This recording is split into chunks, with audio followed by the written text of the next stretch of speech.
Bienvenidas y bienvenidos a este análisis. Hoy nos metemos con un tema que, para cualquiera que esté pisando por primera vez la universidad, es como el capítulo 1 de una serie, ¿viste? Una que te va a cambiar la forma de ver el mundo. Totalmente. La caída de un gigante llamado el sujeto racional.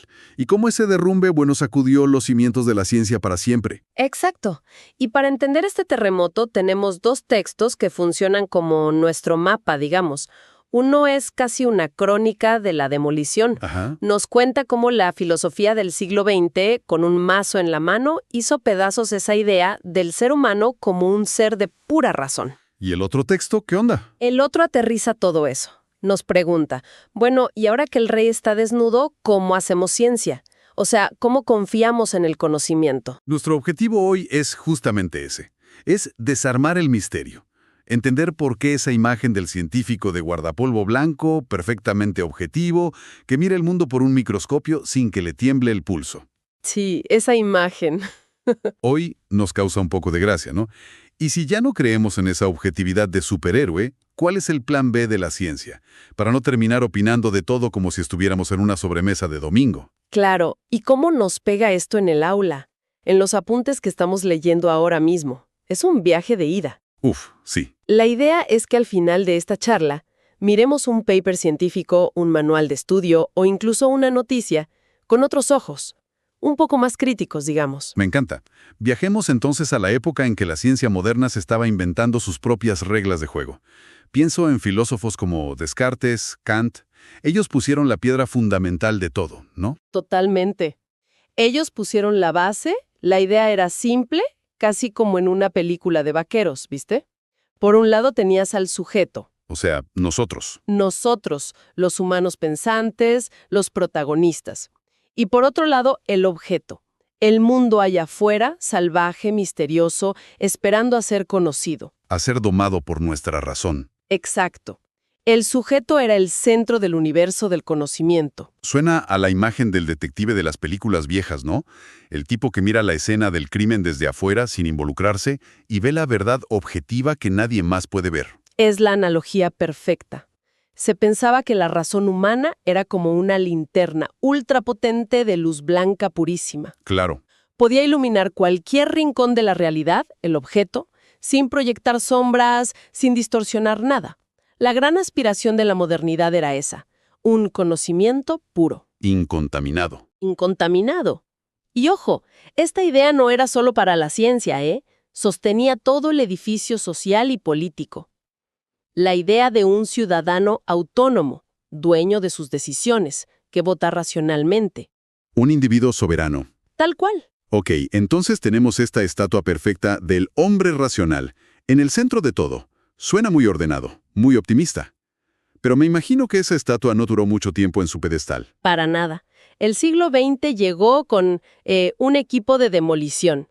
Y no fue un solo golpe, fue una demolición sistemática. ¿Cómo? Varios pensadores, desde ángulos muy distintos, le dijeron a la humanidad, «Che, ese ser del que están tan orgullosos es un invento, una ilusión». Empezaron a descentralizar al sujeto, a sacarlo del centro. A ver, contame. ¿Quiénes eran los miembros de ese equipo de demolición?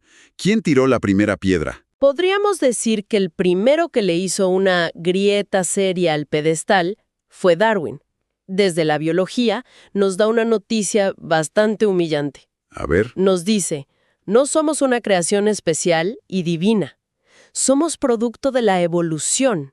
Descendemos de los simios. Uf, un golpe directo al ego. Un golpe bajísimo.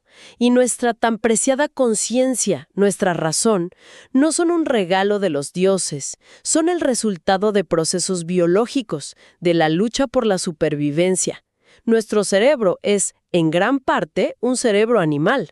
Momento. Si Darwin nos baja del pedestal divino y nos pone al nivel de los animales, eso ya es un quilombo. Pero, ¿qué pasa con nuestra gran razón? Con nuestras ideas puras. ¿También estaban bajo ataque? Justamente. Ahí es donde entra el segundo demoledor, Marx. Él mira todo este castillo de ideas y dice, a ver, sus grandes sistemas filosóficos, precioso, pero la gente se mueve por algo mucho más básico. La comida. Son las ideas las que mueven la historia. sino las condiciones materiales, la economía. Ah, claro. Tu forma de pensar, lo que consideras justo o correcto, está profundamente condicionada por si sos el dueño de la fábrica o el que trabaja 14 horas ahí. O sea que la razón no es tan libre como se pensaba. Está, por decirlo de alguna manera, atada a la billetera. Tal cual. Atada a la billetera, a tu lugar en la sociedad, y cuando crees que estás pensando libremente, en realidad estás reproduciendo las ideas que le convienen a esa estructura. Durísimo. Y el tercer golpe, quizá más sutil pero igual de potente, lo da Nietzsche. Él se mete con algo todavía más profundo, nuestra moral. Con lo que está bien y lo que está mal. Exacto. Nietzsche empieza a sospechar de nuestros valores más sagrados. Se pregunta, ¿de dónde viene nuestra idea de que ser humilde, compasivo, es bueno? ¿Y cuál es su hipótesis? Es demoledora. Dice que esa moral podría ser el resultado de un resentimiento histórico de los débiles contra los fuertes, una inversión de los valores originales.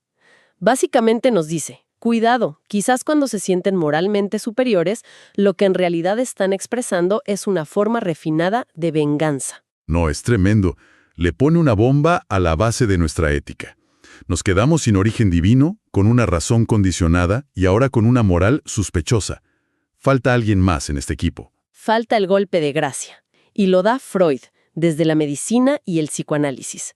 Y con Freud, la casa se termina de derrumbar. A ver, Él nos dice, creen que controlen sus decisiones. La verdad es que la mayor parte del tiempo son marionetas de un titiritero que ni siquiera conocen. el inconsciente. El inconsciente. Esto es radical. Significa que cuando elegimos una carrera, o nos enamoramos, o tenemos un lapsus, quizá no es nuestra razón la que decide. Son impulsos, deseos reprimidos. Traumas infantiles, no somos dueños de nuestra propia casa. Y de repente, el arte con el surrealismo, la publicidad, la política, todo empezó a hablarle no a nuestra mente consciente, sino a ese gigante dormido. Entonces, si recapitulamos la demolición, no somos una creación divina. Estamos condicionados por la economía, nuestros valores son cuestionables y ni siquiera controlamos nuestra propia mente. ¿Qué queda en pie de ese sujeto moderno, racional, autónomo? Exactamente esa es la pregunta que define al siglo XX. Lo que queda son ruinas. Ese modelo del individuo soberano, bueno, se desmorona por completo. Y acá es donde conectamos con la ciencia de hoy. Claro, porque si el científico es un ser humano y el ser humano es todo eso que acabamos de describir, ¿cómo puede seguir pretendiendo ser un observador objetivo y neutral? Ya no puede. O mejor dicho, puede pretenderlo, pero como dice uno de los textos que tenemos, esa pretensión hoy nos suena graciosa. Sí, es verdad. Cuando escuchas a un periodista, un político o incluso a un colega decir «yo soy 100% objetivo», se te prende una alarma. Genera desconfianza. Totalmente, porque hoy asumimos que somos seres complejos, falibles, atravesados por una ideología, por intereses, por emociones. Negarlo es como mínimo ingenuo. Pero entonces, acá viene la gran pregunta. Si todos somos falibles y las instituciones científicas están hechas de personas falibles, ¿cómo avanza el conocimiento? ¿Cómo se defiende la ciencia de nuestros propios sesgos? No, y esta es la clave de todo. No es que todo da lo mismo. ¿Ok? Aquí es donde la ciencia saca su arma secreta, la epistemología. Suena a palabra complicada de parcial, pero es básicamente la filosofía de cómo sabemos que no nos estamos engañando. Un sistema de control de calidad. Exacto. Es el conjunto de reglas y controles que la comunidad científica se impone para que el conocimiento sea confiable, a pesar de que los científicos seamos humanos, con sesgos, con egos y con facturas que pagar. Ok, me gusta. ¿Y cómo funciona en la práctica ese sistema? ¿Cuál es el mecanismo principal? Uno de los más importantes es la protección contra el dogma. El conocimiento científico no es una verdad revelada, no es un texto incuestionable. Todo lo contrario. Entonces, Para que una idea sea considerada científica, tiene que cumplir con una condición fundamental. Tiene que ser falseable. falseable. Que se pueda demostrar que es falsa. Exactamente. Pensemos en una afirmación. Todos los cuervos son negros. Esta idea es científica porque es falseable. ¿Cómo sería eso? Yo no necesito recorrer el mundo y ver cada cuervo para confirmarla.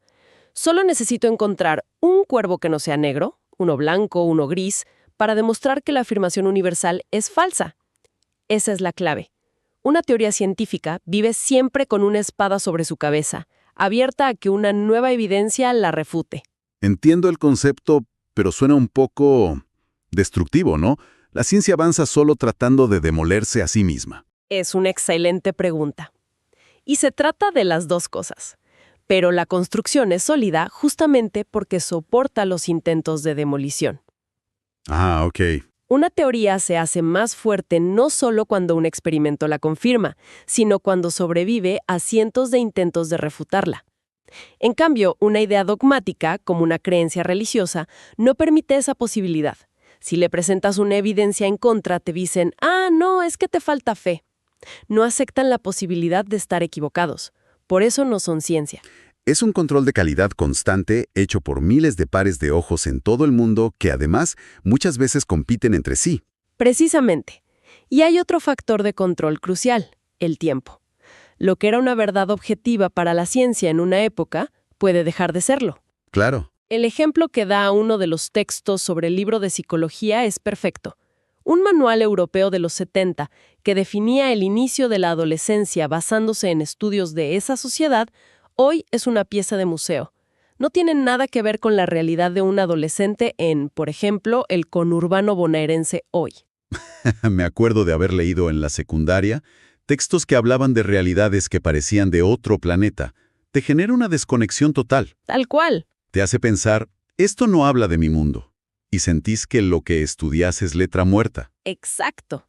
No es que la investigación original estuviera mal, es que estaba situada en un tiempo y un espacio.